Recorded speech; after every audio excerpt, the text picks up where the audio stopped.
నిన్నే మాట్లాడుకున్నాం. Siliguri కారిడార్‌లో chicken neck ప్రాంతంలో భూమిని కేంద్ర ప్రభుత్వానికి అదే బీఎస్ఎఫ్‌కి ఇచ్చేసింది సువేందు అధికారి ప్రభుత్వం. ఇంతకాలం మమతా బెనర్జీ ఆపిందన్నది. అసలు ఏంటి అన్నది ఇంతకుముందు మాట్లాడుకున్నాం. మరొక్కసారి కేవలం 20-22 కిలోమీటర్ల వెడల్పున్న చిన్న భూభాగం.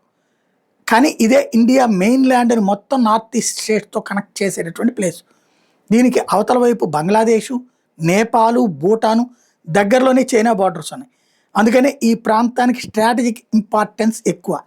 అంతకుముందు కొంతమంది గొడవలు చేసినట్టు అక్కడ కనుక 22 కిలోమీటర్లు ఆక్రమించుకుంటే దేశాన్ని మొక్కలు చేయొచ్చు, ఈశాన్య రాష్ట్రాలు చైనా వాళ్ళు లాక్కుంటాడా, నేపాల్ లాక్కుంటుందా అన్నటువంటిది. వాస్తవానికి ప్రస్తుతం ఇండియాలో రైల్ కనెక్టివిటీ దీంతో లింక్ చేస్తోంది మోడీ సర్కార్.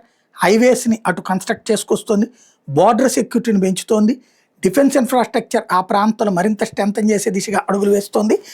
నార్త్ ఈస్ట్కి కనెక్టివిటీ అన్నటువంటిది ఫ్యూచర్ జనరేషన్స్ కూడా స్ట్రాంగ్గా సెక్యూర్గా ఉండేటట్టు ప్లాన్ చేసుకొస్తుంది. సిలిగురి కారిడార్ సెక్యూరిటీ ఒక రాష్ట్రంది కాదు, టోటల్ ఈశాన్య రాష్ట్రాలే కాదు, భారతదేశపు తలకాయ లాంటిది అది అన్నది ఇక్కడ ముఖ్యమైనటువంటిది. ఏదైతే రాబోయేటటువంటి రోజుల్లో వాళ్ళు చెయ్యబోయేటటువంటి వ్యూహాలకి దృష్టిలో పెట్టుకుని దాని సెక్యూరిటీ మీద సీరియస్ దృష్టి సారించింది ప్రభుత్వం.